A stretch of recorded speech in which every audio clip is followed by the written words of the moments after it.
With elections in the United States on the anvil, it's notable how different the country's electoral system is from India's. In India, citizens directly vote for members of parliament and the party with the majority in the Lok Sabha selects the Prime Minister. In the US, the process to choose a president involves the Electoral College. American citizens don't vote directly for a president. Instead, they choose electors, representatives who cast the actual vote for the president. There are 538 electors, and to win, a candidate needs at least 270 votes from these electors. Well, India and US systems are different. In US has a presidential form of election and the government, and India follows the Westminster model, which is the UK model.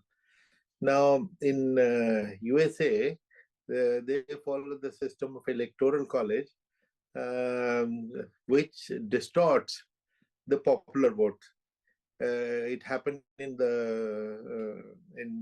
Hillary Clinton's time. She got 3 million more popular votes, but she got less votes of the electoral college, and some states, particularly which are considered the swing states, decide this.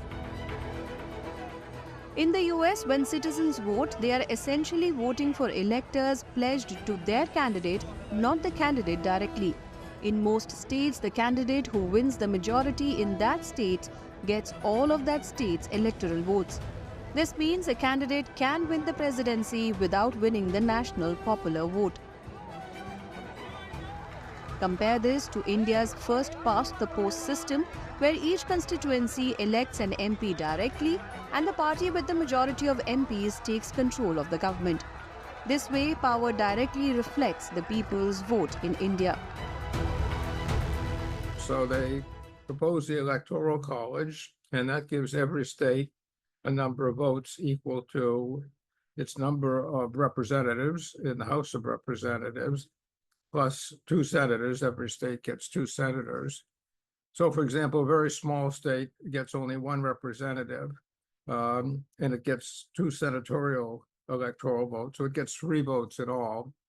The largest state, California, gets 52 representatives, plus its 2 senators gives it 54 electoral votes. So it is more or less proportional to the size of a state, how many votes that a state gets. After the popular votes are counted, then one determines who gets a plurality of electoral votes in that state. Plurality meaning who gets the most popular votes in a state. And in almost all states, in 48 of the 50 states, all the electoral votes of that state go to the popular vote winner, even if it's not a majority. The final step also differs. After the electors are chosen in the US, they meet 41 days later in December to formally cast the official votes, which the Congress counts in January to declare the next president. In India, however, the Election Commission announces the results right after the count. The president then invites the majority party or coalition leader to become the Prime Minister.